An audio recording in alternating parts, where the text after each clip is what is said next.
Hi, I'm Amanda, and welcome to Self. On this podcast, I share ideas, experiences, and have conversations to explore the self with the aim of helping people live happy and healthier lives. Today, joining me is my beautiful friend, Maria Antonia. Hi. Hello. You are joining us from Colombia. Yes. Yes, I'm in Bogota. Wonderful. And today we are going to be talking about all things love since it's Valentine's week. Yes, Valentine.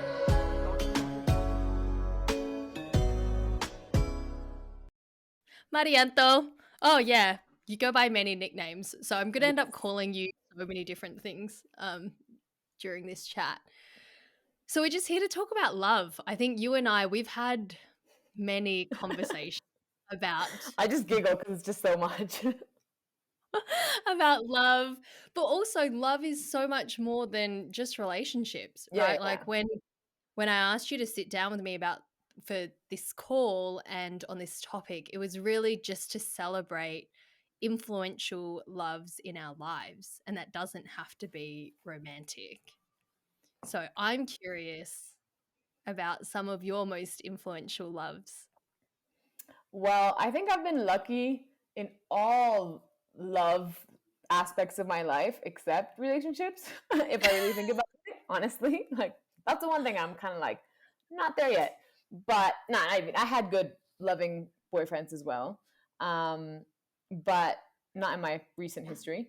And I think and I talk about this with my therapist a lot. We're going to talk about therapy stuff a lot, I'm sure, in this call because we usually do. Um, when you start talking about therapy, like your attachment styles and like when you were a child and all this stuff, so I discuss it with her because I know I'm really anxious when it comes to relationships. Mm, But then she's like, but you had a really loving, like healthy love upbringing. The thing that mm, happened to me was when I was 19, my brother passed away, and it was in a way I was kind of reborn in the relationship with my parents, changed yeah. completely at that moment. So I would say like things that developed for me are more of like that second birth, than that first one. But I've had such good like love people love me around me like my whole life. I've never really felt unloved, to be honest. And when it comes to relationship love, I always had my grandparents and my parents as like an example, Mm, um kind of teaching you that there is no rules for a relationship as long as the rules are clear between those two people in it, or three if you yeah. want it to be more, like whatever it is, as long as people involved in that relationship are aware of it, of the rules, anything kind of goes as long as it works for them because it's their relationship, it's not for anyone else. But yeah, my grandparents have been married for 65 or maybe 66 years now. And my parents have been married for 38. Um, I'm blabbing away, obviously, but then I also think of like how we are used to measuring success in love by Yeah. duration. Yeah. Um, that's one thing that's like 100% like, wow, that how long were you dating for? And it's like, well, it doesn't really matter if it was 20 years, but you're miserable for 18. You know what I mean? Like that's Right. not good. Mm. But to me, it's still kind of like impressive. Like 65 years with someone is A insane. long Like, time. yeah, It's exactly, twice our life. exactly. So yeah, I've had that, and then with friendships all over the world, I think, I mean, you're a testament to it that I have like one of my, I would say, skills or just like qualities is being able to stay in touch with people for Yeah, years. Like I have friends, 100%. I have like a really good friend of mine, and he's also like my doctor. Um, he studied medicine. I Yeah, met I him know when I about was him. yeah, I was 13 when I met him, and he was 17. I think I've seen him in person that time we met, maybe two or three other times, that like for a day or 2 days maximum. Hmm. Um, and I mean, we've been friends for like 20 something years, you know what I mean? And he knows all my medical history about everything. And, like we talk about family and relationships and everything. So, yeah, I think I'm just like love wise, I have so many friends and so much family everywhere that I'm really lucky in that way. Yeah, and we some context and background on our relationship because this is also one of my favorite and most loving friendships and relationships in my life is the one that you and I share. And we met 3.5 years ago in Bali. And this is the most beautiful love story that has come out of Bali for both of us, I think. Obviously, some gossip there that we don't need to go down. But yeah, the best love story that has come out of Bali is me and you. And we clicked straight away, right, when we met. Yeah. And we bonded and connected so deeply, I think, because both of us were and still are very willing to be open and vulnerable, and we're not afraid to just be ourselves and show up as we are and go, all right, well, this is who I am. If you want to accept me, accept me. And because both of us did that, there was just this very deep, instant connection that has been incredible. Yeah. And that, I think, what that has shown me is it doesn't matter how old you are. Like, you're never too old to form new friendships that are like life friends. Because like I left Bali in November of 2019, and then all of COVID and stuff happened, and we didn't see each other again until when were you June back in Bali? June 2022. 2022. Yeah. And that whole time we're like, when are we going to see each other again? When are we going to see each other again? And we spoke all the time, and you were you played an incredibly important role in my life in being a very loving and supportive friend through all the shit that I was going through. And you were there, and we've been there for each And other. vice versa. Yeah. I mean, I think we both had like really hard years in that Yeah. 3-year gap. Like it was like one was up, one was down, and then we kind of like shifted in this thing of Yeah. like, but really understanding like how down it was, how deep it Yeah. went. But yeah, what I learned from that and what I've learned from our friendship is, yeah, you're never too old to form these deep connections with people, and you just have to keep staying open to developing them and to exploring that with people. And I think when we talk about great influential loves, for me, it's like most of it has been non-relationship. Like, obviously relationships play this really important role, but you were talking about your parents and your grandparents. With your parents, the thing that's so interesting is this change. When we talk about attachment styles, that's usually for people in early childhood that affects them quite significantly.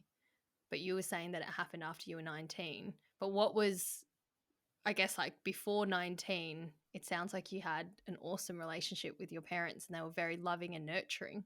Yeah, well, I mean, if I'm really honest, I have very little emotional memory of anything before I was 19. Like Mm. I've tried doing meditations and thinking, and it's just like I really do not remember a moment where I felt anger or sadness or pretty much like any emotional like memory before that moment, because it was just such a like a traumatic Yeah, thing yeah. for me, right?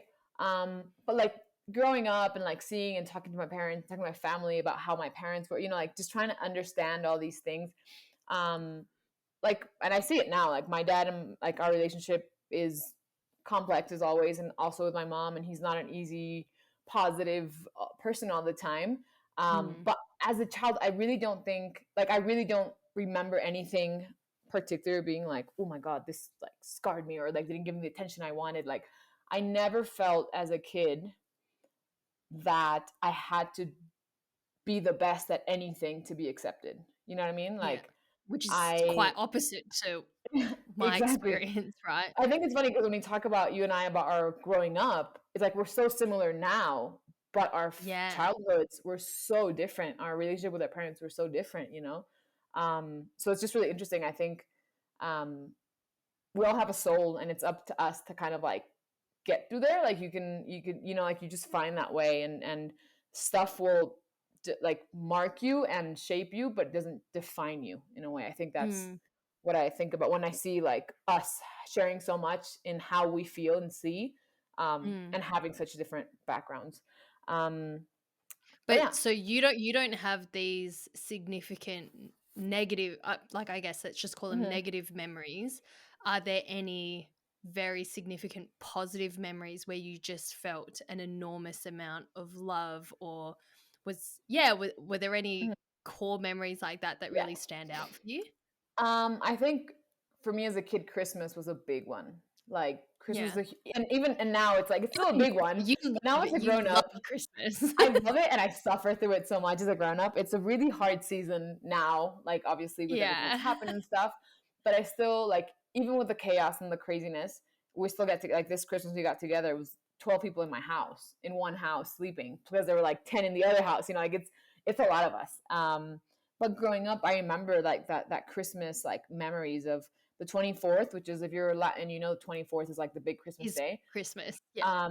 We would have lunch with my dad's side of the family, and this big lunch, and it was like already over 45 family members. I knew like 10 of them, but they're all my cousins or families. So you just like, it was this really nice environment. Everyone is like, all that family is like singers. So we'd, you know, they bring out the guitars and we'd have like just singing and really good food and just this like really lovely moment of sharing. Yeah. Um, and then at night, it was my mom's side of the family that would get together, and my aunt, she's an actress, and she would make us do a play. So we'd make up musicals and we'd do like dances. And this wasn't even like, we were still older and we would still do these like ridiculous plays. We'd have like the youngest cousin always like popping out like they were the baby, and they just like roll out if they were big enough. And it was just a lot of fun, really. Mm. So I think like those like Christmas always being together is a big one. And my first Christmas away from home was in 2018, no, 2017. And I was dating someone, and we broke up like the day before Christmas, and it was the worst Christmas of my life, because I was my first time away from home, and it was such an important date for me. And then I was just completely like heartbroken, kind of. And I remember my dad calling me every like 2 hours, just like, "Did you have any food today? Use the credit card. Oh. You know, go get yourself some ice cream." Like, he was so on it. So that was an interest. And after that, I was like, I'm not spending. Now I'm like, I don't Yeah. want to spend Christmas, but now I'm like, I'm not spending any Christmas away from my big family if I can, especially my Yeah. grandparents, just because it's such a special, like, unique time of the year for everyone to get together. I think I just need to be more prepared every Christmas now, of like taking time off Because completely and just every being year focused. you message me every Christmas. I'm going crazy. Why do I do Yes. this? Why do I do And I'm this? like, you love it. You Yeah. do love it. You want to be there. Yeah. I think, you know, like moments that I really love and I cherish, and I like even now or when I was younger, is um getting together after dinner and playing cards. Like, my family Yeah. just likes playing cards, and it's just a bunch of us and everyone's just talking. It's like this moment of sharing. Like, those are the moments that like I really really appreciate a lot, and I like try to like really enjoy them every time Yeah. more, because you know they're more like, they're going to happen less and less. But yeah, I think that Christmas is a great time. And then I started competing, kind of like paddling, when I was around 14, and I wasn't a Mm. competitive athlete by then. It was just kind of getting it done. But our so it's a 3-day race that we would do, and it was like families were very involved as well, because they have to help you carry the boat and get a escort like boat, because we had like these like wooden canoes. Um, and looking back, like the first time I did the lake, it was a 21-mile race, or like practice session. It took us like 5 hours to finish it. And those 5 hours, my Jeez. dad was on this boat going like 3 miles an hour. And like, if that's not love and really supporting your child, I don't know what is, you know? And he did that when Yeah. he was like last in place, or then when I was winning a few years later. Um, so yeah, and then growing up, my mom was always at home until I was like 7 or 8. And so she was just really present, and I didn't feel any pressure to be the best at anything, you know? Like, I was good. I was never a bad student. Um, and yeah, it was I had a pretty nice upbringing, I would say. So different. So different. I had a bit of the opposite. It's not that my parents didn't love me, you know, Yeah. it's just expressed differently. And that's the thing, is the way that we understand and receive love versus how someone expresses it. And in the very classic Asian parent form, my parents expressed love through making me study all the time. No, it's through, like, obviously it's through the provision of stuff, right? Like the way that typically immigrant parents love and provide for their children is through safety and security. It's like, I'm working my ass off so that you have a roof over your head, so that you have access to a good education, and that's all that matters. Is like, I'm setting you up for your Yeah. future. And I think for me, it's not that I didn't appreciate those things, and I could understand that that's how they were loving me, but I think I needed what I needed was to not feel that pressure to perform or to like be the best. And so I remember growing up thinking that the love was conditional. And I'm not saying that it was, and I don't think it was at all. And after now speaking to my parents as an adult, they're like, of course it wasn't. You didn't have to, but that's not what was communicated to me. So my great aunt, who is my grandma's sister, I'm going to get emotional talking about it because I love her so much. She is the first person who I ever felt unconditional love from. And when we moved from Melbourne to Perth, I was so heartbroken. I was like, I don't want to leave her. Is she coming? She wasn't coming. She was staying in Melbourne. So apparently my mum says that when I was a kid, because she looked after me heaps, when my parents would come and pick me up, I was like, I don't want to go home with them. I want to stay here. I would like point at my parents. I'm like, I don't want to go with them. I don't want to go with them.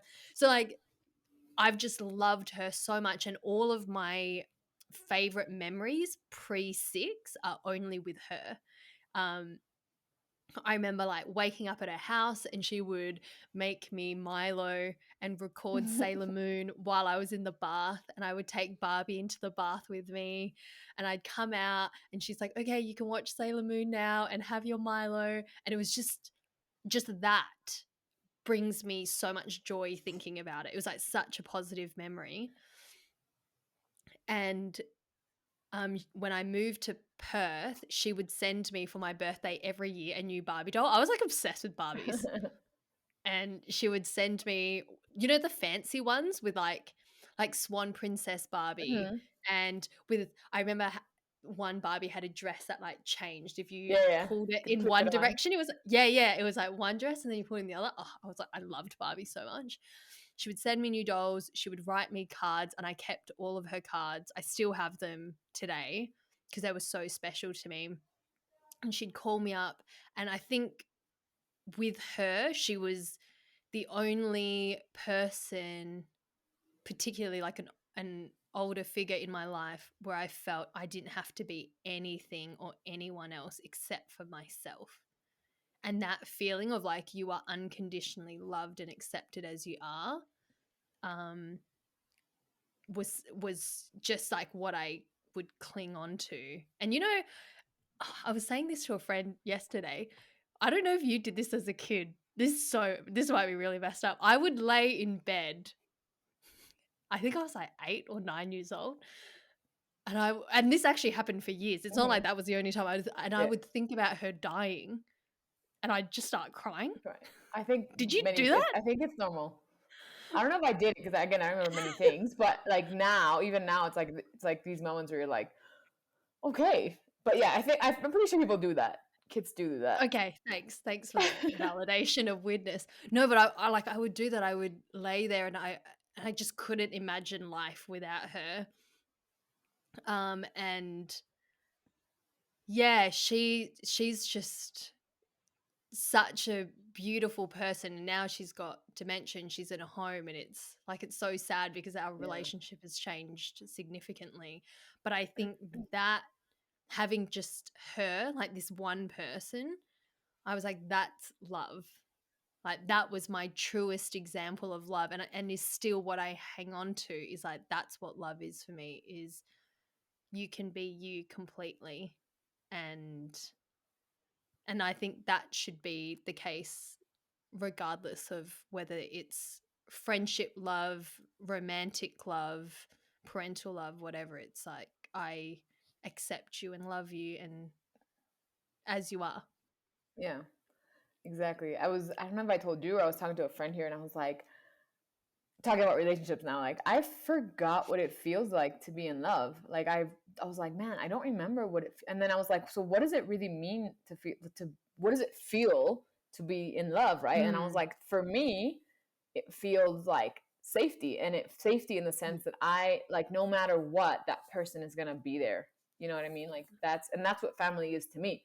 Like I was in my with my parents. I messaged you on that trip as well in April. Like remind me, please remind me how insane it is to do these travel like 2 weeks with my parents traveling. Oh my god, because we had this like it was like I was incredibly hungry, which is a bad idea. My dad was incredibly Yeah. hungry, which is not a bad idea. My mom that day, she was like, it's like there's two going crazy. One of them has to like calm down. So she was just kind of like walking around, but she was still like, oh my god, this is annoying.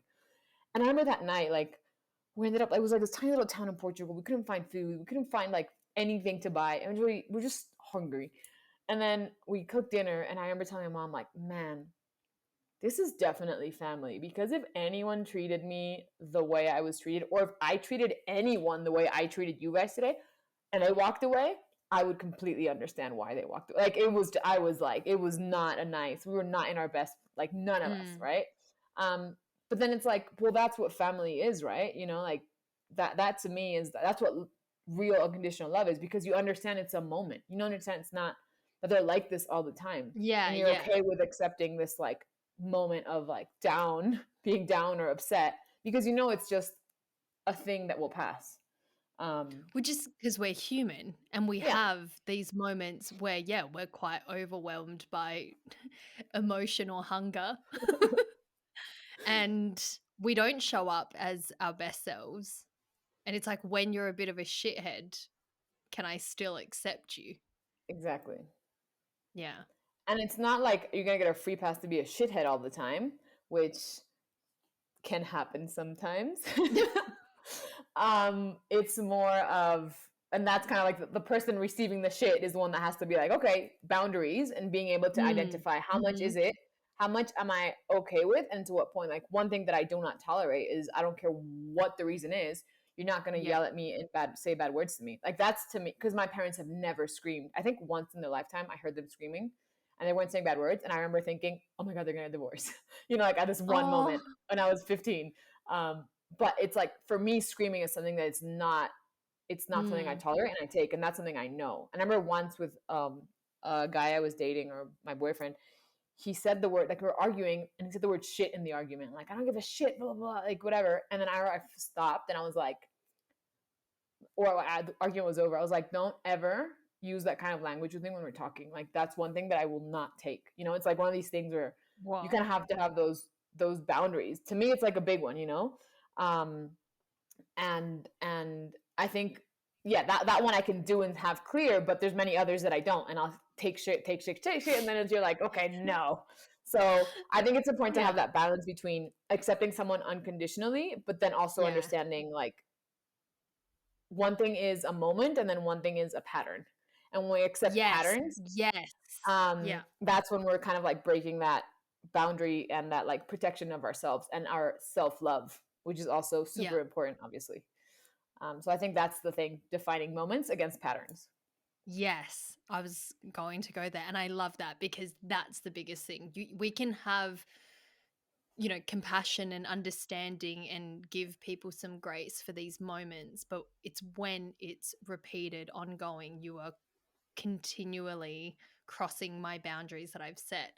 It's so interesting for me to hear you be able to set that boundary so firmly. That took me, I don't know, most of my life to be able to figure out that I really don't like being yelled at, because again, it's what's modeled to you. You never saw Exactly. your parents speaking to each other that way, whereas I did. So for me, it was just like, oh, this is normal to yell and scream and cuss and fight and all that, even though my nervous system didn't like it. Yeah. And straight away, whenever now I hear people start raising their voice, like my nervous system goes into fight or fight mode, and I'm like, all right, what needs to be done? And then I How start, do I well, fix I this? start Yeah. nervous cleaning anytime I'm in conflict.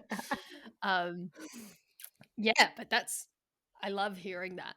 Obviously, we love talking about boundaries. Yeah. I Uh, mean, and it's also like knowing, like, I could identify that one that I have very clear, but then I've also identified some that, like, oh wait, I've accepted this from someone I love my whole life, and it's not something I want. I think I told you recently I had this kind of like moment with my mom, um, mm, and it wasn't an argument. It was just I was really hurt by something that happened, and I expressed it to her, and she was crying. I mean, making your mother cry is like, to me, it's like the second time I've ever done it. Once I was 10, and then this was the second one, and I felt awful.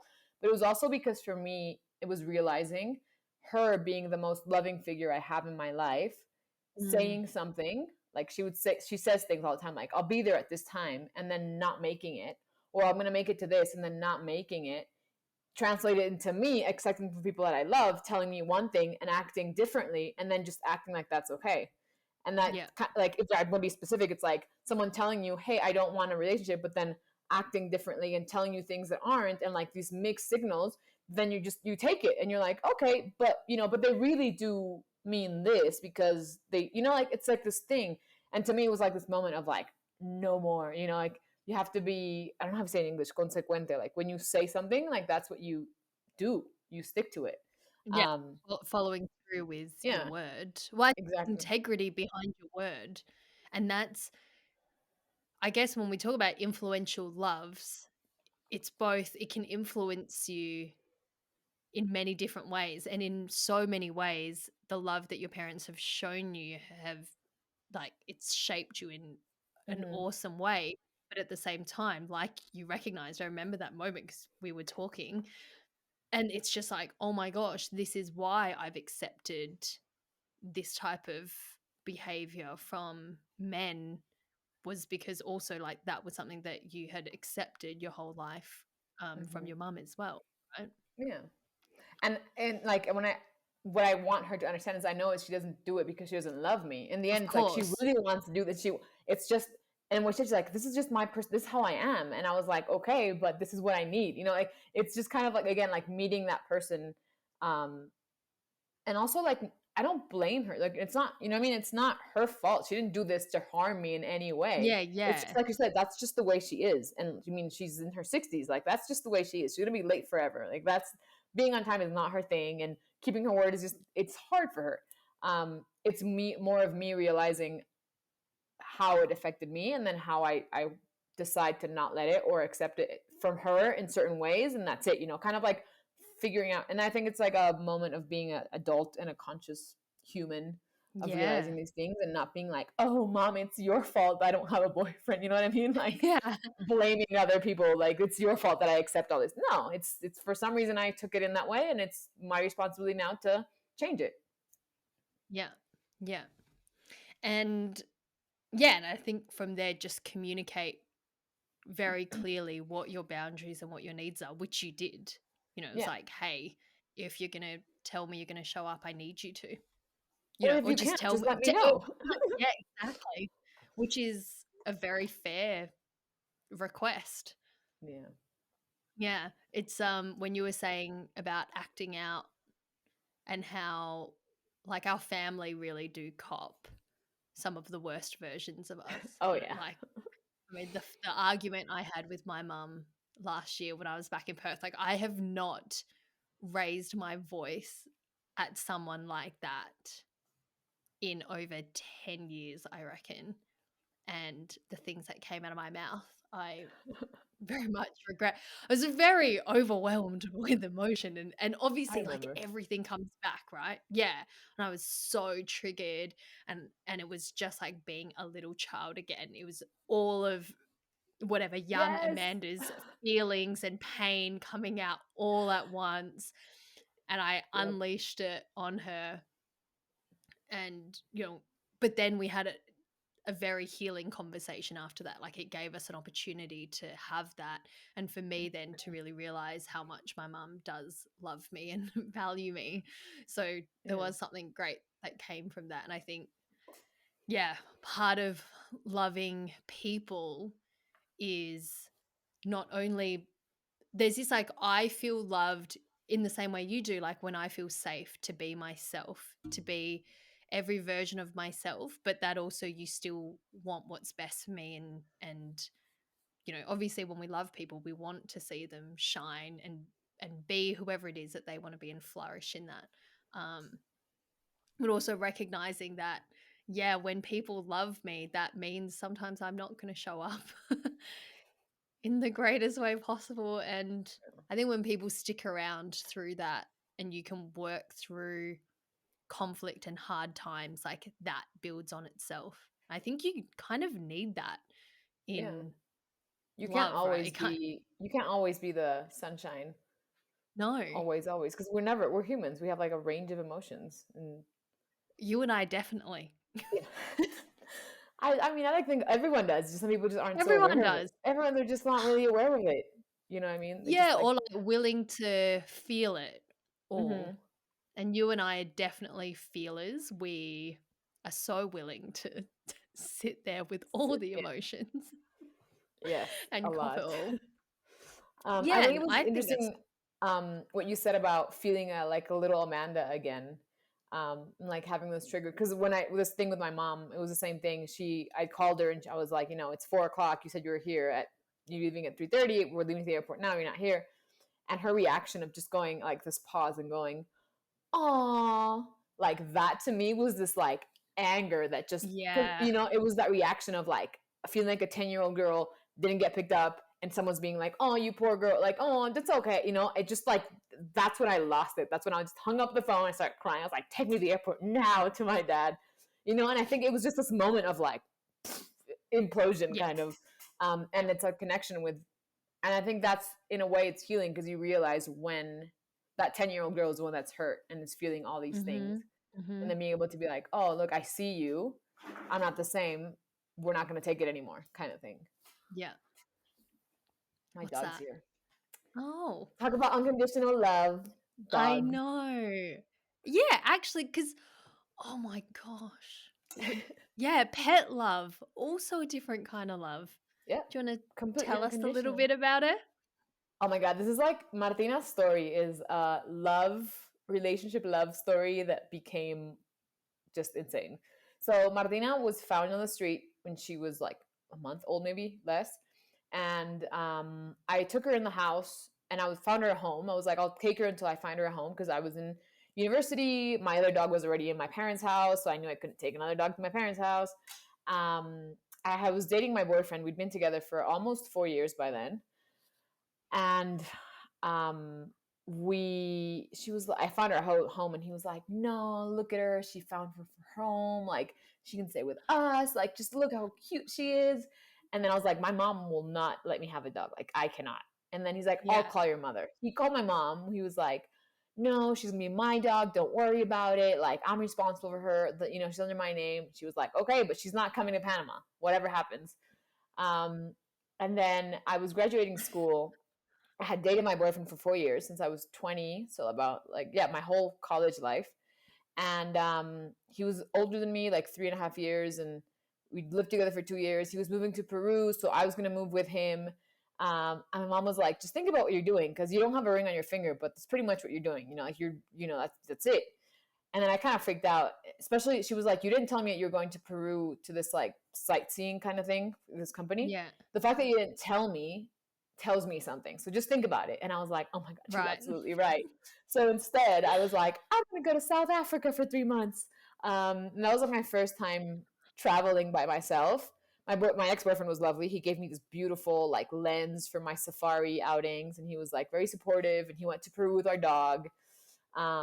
And obviously, I was 24. I was not able to say, "Hey, I don't want to be with you right now. I need to be by myself." So I Yeah. just ran to South Africa. And I told them, no news is good news. And for those 3 months, I was like, I'm not gonna regret anything that I do. Just so you know, like I'm gonna go and live my life. Um, and obviously, what I really should have done was being like, hey, I don't want to be with you from now till I'm 30 and then hate you when I'm 30. Because Yeah. in the end, Yeah. I was like, I'm going to hate you because I never lived my life by myself and I needed to live that. And it's not going to be your fault. It's going to be my fault. And I knew that. But you don't want to hurt the other person. And, and you're 24. But also, So I like, went to South Africa. I don't think you were like fully aware and conscious of Yeah, all of this going on for you. Like, it's so much exactly. easier in hindsight for us to look at that and go, "Oh, that's actually what I wanted. That's actually what I needed. I just didn't communicate it. But I would also say at the time, Probably, yeah. it wasn't, that's not what you were seeing. You were just like, go. Yeah. So I got back. It was December. We broke up, obviously. Like, it was kind of, he knew it was coming, you know. And the Mm, day we break up, he's like, by the way, I'm getting transferred to Panama. And I was like, because Panama is like this big. Like, you will yeah. bump into Yeah. people in Panama no matter what you do, right? Yeah. Um, and I was like, oh my God. But I was like, let me keep Martina. I'll take her to my aunt's farm. We're going to be there for Christmas and stuff. I haven't seen her in 3 months. I really want to be with her. He's like, sure thing. And then I'm with her. And then I bring her back to the city. And I'm like, I'm going to drop her off. And he's like, no, I'm not going to take her. I was like, what do you mean? What do you mean you're not going to take her? Like, I can't take her to Panama. I'm leaving in 2 days. Like, FYI, taking a dog to Panama is one of the most complicated things ever. It's like $500, 72-hour quarantine, like all these crazy things, like very expensive, very complicated. So I was like, you're getting transferred to Panama. Bring the dog to Panama. The company's going to pay for everything. I'll take care of the dog during weekends when you travel. Like, this is what we talked about when I told him when he wanted to adopt her. I was like, if we break up, what are we going to do? And his response was, we're grown-ups. We can do shared custody. And then I was like, we talked about it, and now you're saying no? And he was like, no, seeing her just reminds me of you so much. It hurts. I can't see her. And when I broke up with him, I still love this guy. Like, even now, I think he's a wonderful human. Mm, And I was just not ready to commit. Like, I wanted to be on my own. Like, I met him after my brother died, and he was a huge support for me, like, emotionally, mm, those 4 years. But I felt like I needed to be on my own 2 feet. I needed to see the world on my own and just feel that I could take it, you know? That was it. It wasn't yeah. that I didn't care about him or love him. It was just that. But then when he did that with Martina, I was like, I just felt like the key went chook chook, and I just like threw it like out like the 60th floor building, whatever. And it was never to be seen again. Because to me, that was like, what if it was a kid, you know? Like, oh, sorry, I can't see our Yeah. kids because it reminds me of you. Like, and I know dogs are not kids, but in that moment, and like to me, it was. So Martina has stayed in my aunt's farm here for the past 11 years, maybe. Mm. Um, so And I you go to basically visit her every I come year. to Bogota just to see her, Yeah. basically. I don't care about the city. I just come to see her. And they brought her down because at my surgery last week, I couldn't go up. It's a really rocky thing. And she's like, 11 years later, like, I haven't seen her for a year, and she still sees me. And it's like this crazy excitement. And like, she's by my side all day. And it's just really unconditional love, you know? And I I'm like, I know, wish I could take right? her with me all the time, but I can't. Oh, yeah. I have never had a long pet, like a long-term pet, a long pet, a long-term pet. I just had the bunnies that I had. Did I ever tell you the bunny story? Yeah, I No, did. No, we had no. we got Nellie, my sister got a bunny, and then I think the bunny had a heart attack in the storm. Like there was a storm. Mhm. I think bunnies die easily. So Yeah. sad. Anyway, and that was after, I can't remember how old that bunny was, maybe 6 months. And then we got a new one, Pebbles, who I just bonded so much with. And I think I do this weird thing where with humans, I like fully open my heart. I'm like, I love people so easily. And when it comes to pets, I like do the opposite. Like, I don't want to grow too attached to you. And yeah, there's just You're this going to like die. fear of being abandoned by a pet, Yeah. essentially. So we got Pebbles, who was the cutest Netherlands dwarf bunny, and I loved Pebbles so much. And then I think Pebbles was a boy. I think we got confused. I think we were told Pebbles was a girl, and then it turned Yeah. out Pebbles was a boy. So anyway, he got an ear infection. And the night before Pebbles died, I like wrapped him in a blanket and just held him for 7 hours, so that because every time he hopped, he kept like spinning around, like Oh, he had hop, vertigo. flip like this. Yeah, yeah, exactly. It was so sad and horrible to watch. So I just held him for 7 hours, and the next day, um, Nellie took him to the vet, and the vet was like, "We have to put him down." And I got the phone call on my train ride home from work, and I just bawled my eyes out the entire train ride. And I was like, no, no, no, get a second opinion. And she's like, it's already done. And I was like, oh, Nelly, no. No. I was like, what?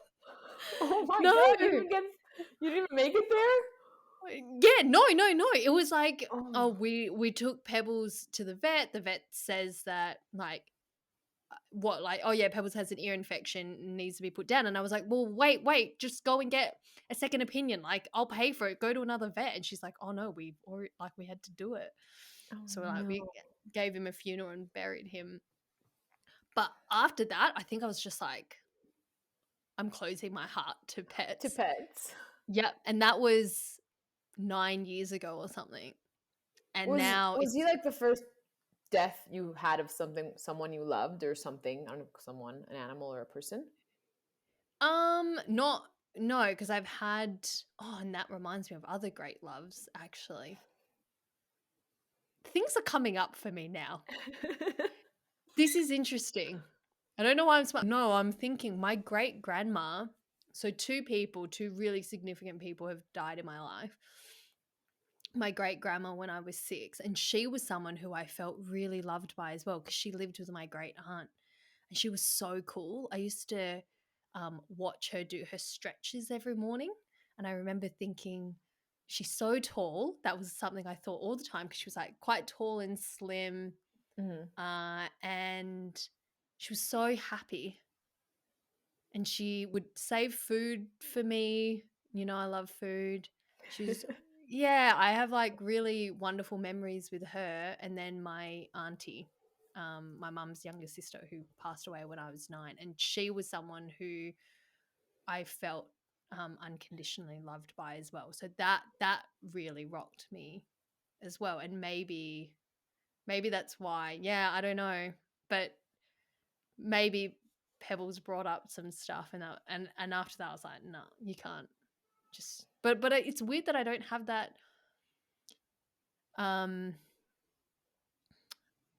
that idea towards people. Like, I'm still very Yeah. open to loving people, even though people ultimately make a conscious decision, obviously outside of death, like Yeah. to To leave. leave or not be a part of your life. Yeah, Yeah. and I definitely have. I mean, you and I have just spoken about this. Like, I have a level of abandonment issues, but Yeah.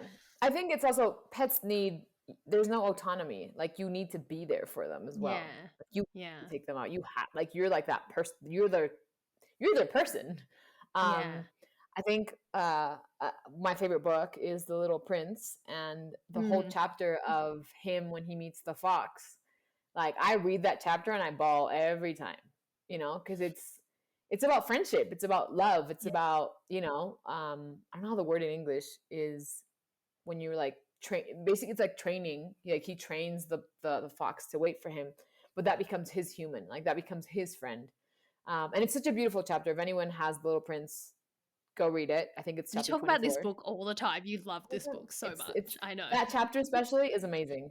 And then what it teaches him is like, well, in the end, the very famous quote,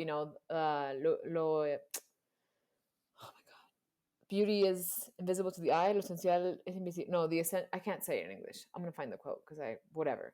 It comes from that chapter. That's a secret that he tells them, and he realizes Mm. that what makes his rose. He always has his rose, which is his loved one on his planet, and he's always worried about her.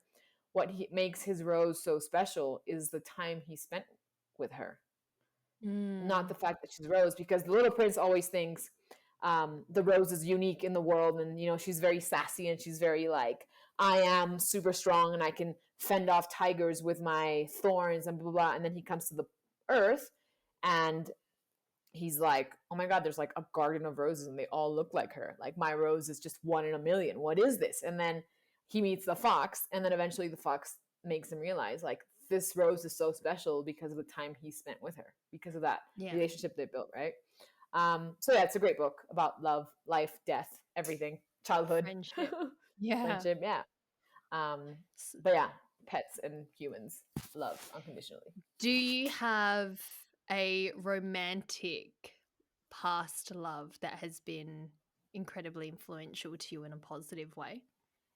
I think my first boyfriend was a very like That's the 20-year-old one when you were yeah, 20? when I was 2024. Mm.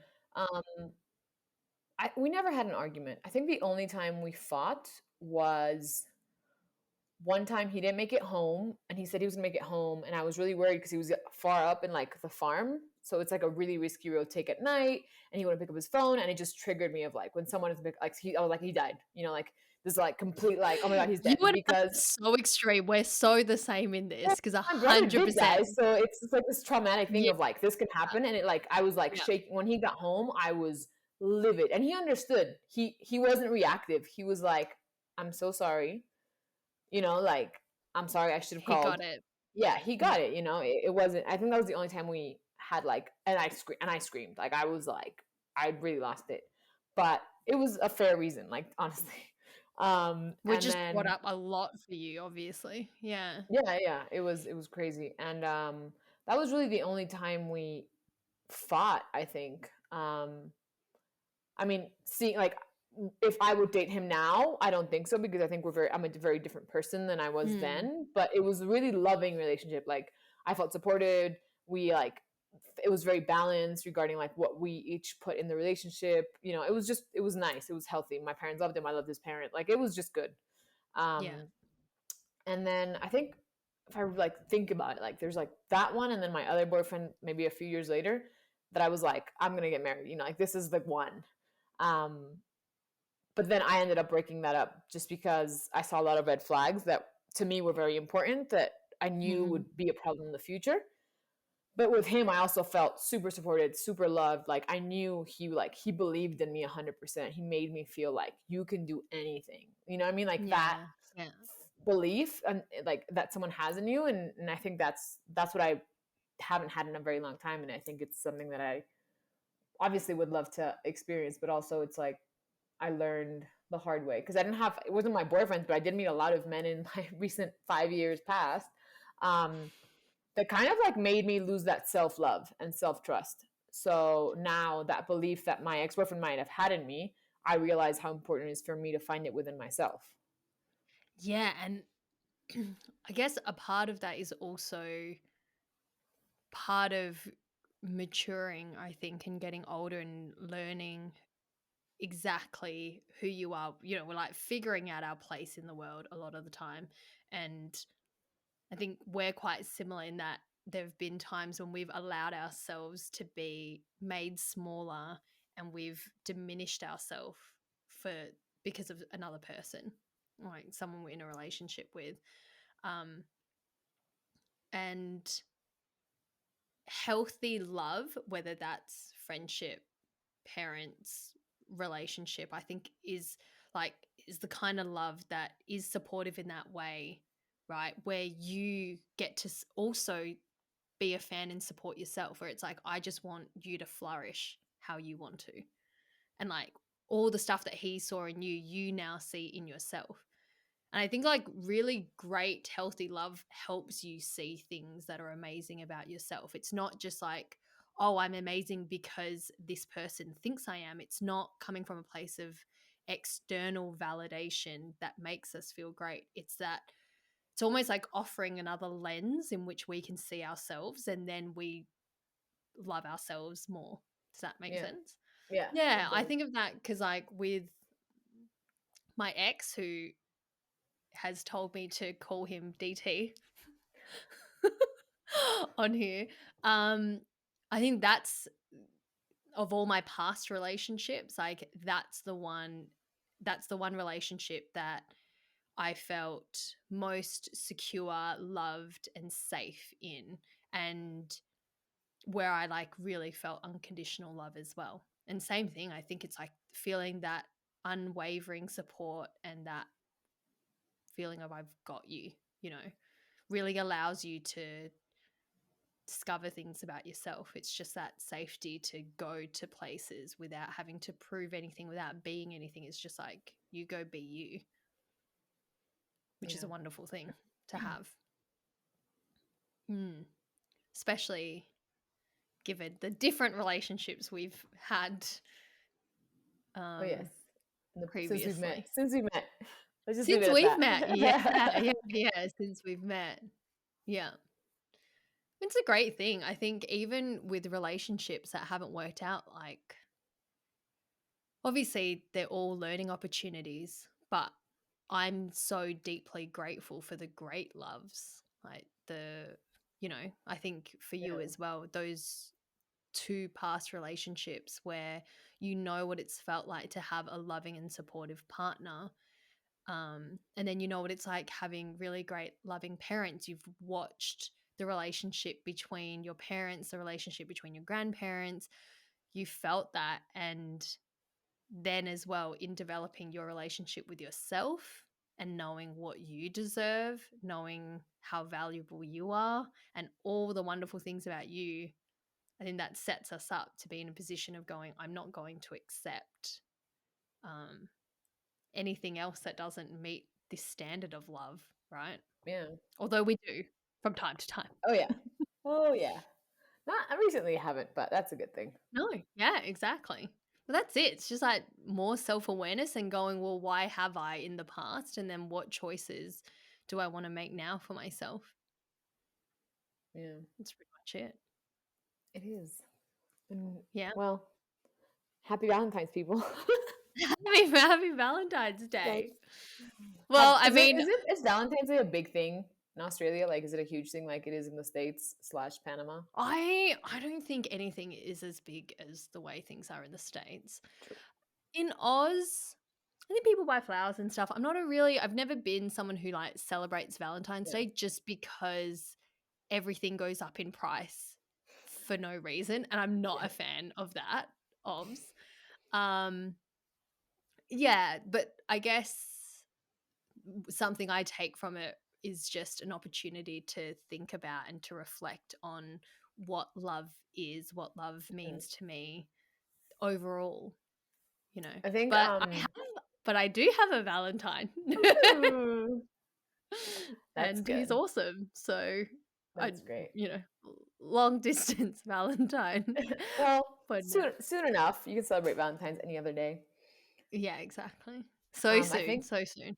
the only time I celebrated Valentine's, I remember it was like my boyfriend from high school, and we tried going to eat dinner at the Panama. I don't know. There's like a causeway. It's like a long road like connects Mm-hmm. 3 islands. Yeah. The traffic was so insane. We ended up turning around and eating like a Domino's pizza standing up because it was just ridiculous. And that was like the only Valentine memory I have. But then I remember I lived in Buenos Aires for a year, and over there, the day that spring officially starts, it's also Friendship Day. And Mm. it's I thought it was such a much better idea than Valentine's because it's all about friendships, and you still get flowers and everyone meets, and it's like this really special thing, and it's still celebrating Yeah. love. It's just not necessarily the heart with the red roses and stuff. Like to me, it's very cliche in a way. Why is this February 14th the day that I have to be romantic? Like I'd rather. Like I'm much more of a surprise me on any other day with Any a other day. Any sunflower, other and it's day. like, oh my god, so Yeah. nice. Yeah. Agree. So yeah, Valentine's. I think it's very kind of cultural as well. But Yeah. I don't have Valentine's. Any self-aware man out there looking for a crazy Latina? Is that No. Isn't crazy implied in Latina? Maybe. I think it's also like we like put it on ourselves, but we're not that crazy. Well, kind of. There's some really crazy women in my culture. Everyone's crazy. Everyone's crazy. It's just like pick I'll talk pick about the like crazy that you're okay with, right? when it talks about relationships that my experience and where I'm from, where I grew up, is this is what the story goes, and then I kind of dipped in there and I was like, yeah, it kind of is true. Men cheat and women are crazy. And then what I realized when I kind of saw the big picture, I was like, in generally generalizing, yes, men cheat and women are crazy, but then you don't know what's the chicken or the egg. Like there's like these many things of like ridiculously jealous women, possessive of like, show me the picture where you are, like these kind of things, and like it's normal in a relationship, and then obviously that just makes the other person kind of go, it's really messy. So yeah, let's say where I'm from, it's not where I've found the relationships that I want to be in. But you are not that. You've done the work. No. You are not. No. Jealousy has never been my thing. Oh, because it's totally been my thing. Yeah? Oh, it's never been my thing until like these past like years that obviously it became a thing. And it wasn't even jealousy to me. It was I was right. I had the right to feel that way, and then Mm. being Mm-hmm. made feel that it was crazy. And then I was like, actually, I was right. Like all you had to do was, you know what I mean? Like it was that distrust, feel like losing trust in myself and my gut instinct. Yeah. But in a relationship, like I remember with my boyfriend when we were living here, we would make bets like, I bet you I can get that guy to give me his cap. And he'd let me like go flirt, and then it'd be like, yeah, because in the end, I knew I was going to go home with my boyfriend. Like there was absolutely not a Mm. chance in his world or in mine. You know, like I'm a very faithful person. When I'm with one person, Mm-hmm. I'm with that person, and that's it. And it kind of sucks because I do it even when I'm dating. Like to me, it's really hard to date different people at the same time. It's just like I Yeah. can't, like I like someone and that's it. I just want to be with, that's it. Like I'm not interested. It's like, why am I going to spend more energy in that when I can just spend energy in the one that I already liked? Mm. Which in our modern world is not how it works. Like even people just date and they go on different people, and to me it's just not the thing. um but my second boyfriend, one of those red flags, I mean, he was very insecure and he was very jealous, and Yeah. that really bothered me because to me it's like, you're not trusting me. You know, like if you're with someone, Yeah. it's all trust, and like if I'm with you, I'm with you, and that's it, that's our agreement kind of thing. But to be fair, because I've been that Mm-hmm. person, I think it's not about you. Like the lack of trust isn't about you. It's not. He's not. I mean, and that may have been the case, but at least from in my experience, it wasn't like I don't trust you because you're you. It's actually that I don't trust anyone because of what I grew up with. You Mm-hmm. know, because my dad was unfaithful several times, and the message for me, I remember in my first relationship was like, well, I'm going to get cheated on. Like all these things that I saw played Mm-hmm. out in my parents' Yeah. relationship, I was like, this can happen for me. It's just, it's not even a matter of if, it's a matter of when. When.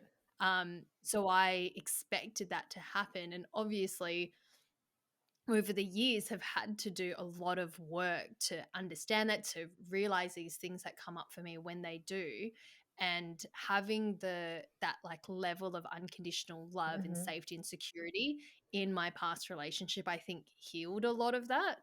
um but so interesting, like I was telling you what last week or a week and a half ago, like different things that have come up for me now, um, even after, 10 years of therapy, even after all of the work and the growth and self-awareness, like being aware of that and going, oh, um, yeah, sometimes this stuff still shows up in my body, and being able to talk to my partner about it and go, but I know that this isn't you. Like, I'm not asking you to change anything. I don't want you to change who you are, to change your actions. I want you to keep doing your thing because it's not on you. I'm not projecting this on you. I'm just telling you like how it is for me. Like, I think that's the difference, right? Where you've got relationships where, in this case with your ex, he was projecting it onto you. Mm-hmm. Like, yes, he has insecurities. We all have our own things to deal with. And rather than figuring that out within himself, he was like putting it on you and making it Exactly. your responsibility to fix. And I guess like, that's where, when you can be aware of your stuff, you can communicate it, but go, but this is for me to deal with. And a great supporting partner is someone who can hear that without taking it personally, without trying to fix anything, and is like, yeah, I get that this is your thing and I'm here to support you, which is what Exactly. he's done. It's amazing, obviously. So yeah, but it's crazy obviously how these things come up. But I mean, yeah, that's definitely one of the things that we are different, because I know I've told you like my batshit crazy days and how jealous I was, the stuff that I used to get up to, which I Yeah, don't anymore. that's good. Yeah. That's good. Yeah. Text me if Yeah. you ever think about it. You know that. I'm not gonna, no, no, no, no, no, no. And Just it's between no. very, it is very different as well, I think. Um, with trust, it's just something that I have to also like allow time for. And like people, to some degree, I think we give people an amount of trust, and then there's also an amount to be earned as well, that like Yeah. continues to build upon itself, that just something happens over time, and that's okay. And I think for someone like me, I just need a bit more time with that. Yeah. I think my problem was I gave trust too easily to some people and then Mm, lost the trust in myself. And that's like the hard one, right? For me. Um, yeah. But even like thinking about this ex-boyfriend I'm telling you about, like his thing, eventually I understood why he was so jealous. And it was because he had a coworker before who had we had a long distance relationship. He lived in the US and I lived in Panama. We visited each other. Like we didn't spend more than like 3 weeks apart, maybe. Like I'd go for a weekend or he'd come, whatever. And I found out that his work partner had a long distance relationship and he had an affair with her. Like he was the cheat. He was the guy that she was Oh, cheating the on him guy, right? with. Yeah. I was like, in my head, I was like, those are your dirty dishes, not mine. Like the fact that you were Mm. someone else's guy doesn't mean I have a guy. You know what I mean? Like, and it was Yeah, like in yeah. the end, that's kind of what messed it all up because it was like ridiculous amounts of, like insecurity and eventually I knew I could see that what was going to happen was me starting to cut off connections with people to not bother him, me starting to like 100%. not tell my parents about our fights just to not bother him. And it was these things where I was like, no, no, no, no. These are all red flags down the line. It's gonna Totally. be very, very bad. And I know he doesn't do it consciously wanting to hurt me, but I can't take it. Yeah. And I really hope that he's been able to like realize and work through those things, and because he's a great guy as well, but it was just something that I was not willing to be a part of in a way. Yeah. But yeah, trust, big one. So the final question I have for you, I'm not even sure if I've asked questions, so I'm just going to Just call it the one final question. The whole thing, yeah. Yeah, right. I'm like, final question of 2 questions. How do you best love yourself? I exercise. I think that's one that I really need, and I'm missing it a lot right now, like just because of like health stuff I've had. I think that's a big one. And I mean, I'm figuring it out. I try to be like, don't get involved with, don't get too excited too fast. And then I'm in my head, I'm like, why am I still thinking about this person? I don't want to get better. So I think, and then I think one big one is when I catch myself telling myself, why are you doing this? Wait, you're so stupid. Just being like, take it easy. It's okay. It's getting better. You're not Yeah. having crazy anxiety like you used to have 5 years ago, like trying to like catch myself being mean to myself and then being Be like, just be kinder. nice. Exactly. Yeah. So it's like this double conscious of like catching yourself doing one thing and then again, like that other thing being caught, like, don't do it. Yeah. And one thing that I've learned in the past, I think year, has been for me the importance of space. Like having my own space is so important. And it's something I currently am like in the past 5 months I've been struggling with. But it was something that I knew that was coming because of the whole thing with my surgery and being back home and Yeah. just being longer than it. So I think, yeah, talking nice to myself, endorphins, so exercising or just connecting with my body is a big one. And having my own space. In my space, I mean like being able to do my routine, all that. I think those are things that, tell myself that I love myself by doing these things. Love it. Yes. And I'm going to add one to your list that's also on my list. Food. Giving You're gonna yourself say good that. food. Yeah, good Yeah, food. obvi for both of Yeah. us. But it's Well, funny because usually you think of like, oh, I'm gonna treat myself, right? So I'm gonna have this big piece of cake. And actually right now it's like, give myself good food right now means yeah. I'm such a 30-something-year-old.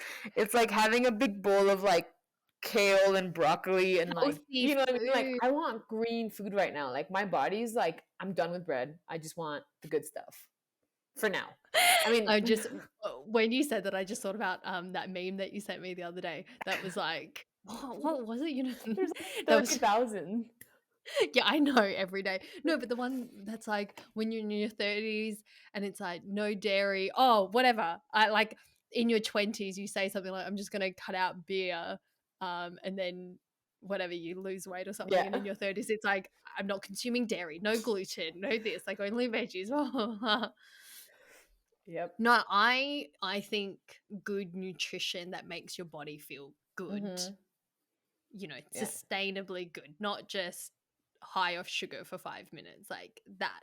Yeah. Yeah. We both appreciate like good food. homemade good food though. Yeah, you still And owe me that's kanji. definitely a way. I do. I'm sorry. I will make it next time we're together. But I know when I'm not prioritizing myself, I don't eat well. Then I just start eating like fast, not necessarily fast food. Like here in Japan, we don't have fast food restaurants, but it's just like I'm not consciously thinking about all the different vegetables and stuff. I'm just like eating whatever's quick to make, like packet Yeah. noodles or Yeah. like rice and tempura, and then that's it. And it's not good. And those moments, I'm like, all right, you got to love yourself Yeah. better, girl. Yeah, Yeah. and that's one of the things that, like, when I was going through my depression and stuff with my therapist, that I was like, I lost my appetite a lot. Like, I lost so much weight and I just didn't want to eat. And then I think I told you, I mean, I was like, I felt so guilty because I ordered these like healthy meals that come to your house and they're ready made, but they're like Yeah. organic and healthy, but they came in like a plastic kind of packaging.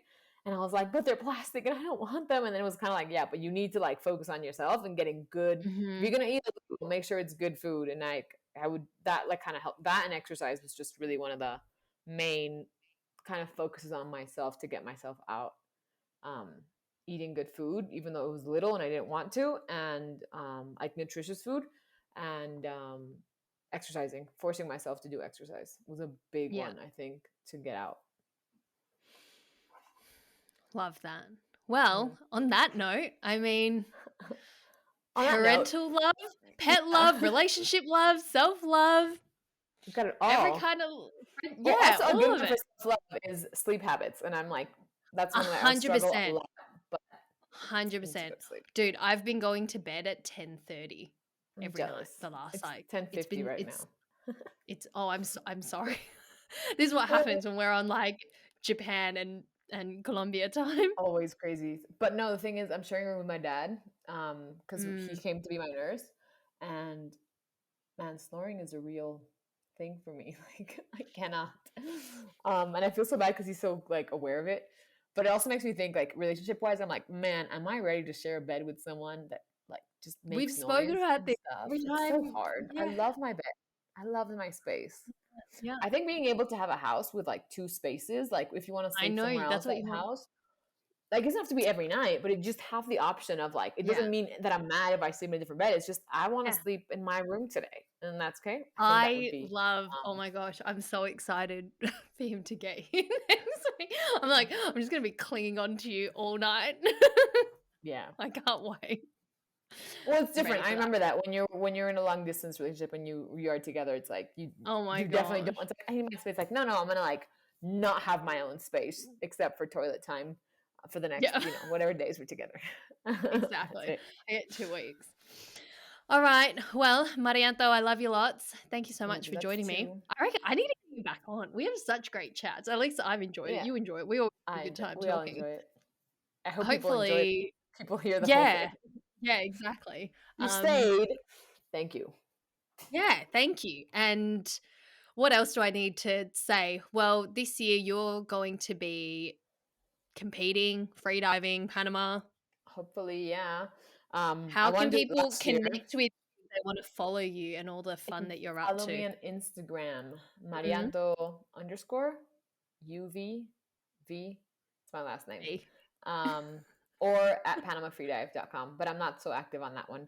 But yeah, I think we didn't talk about it. Like we both know freediving is like a self-love moment, 100%. Totally. Yeah.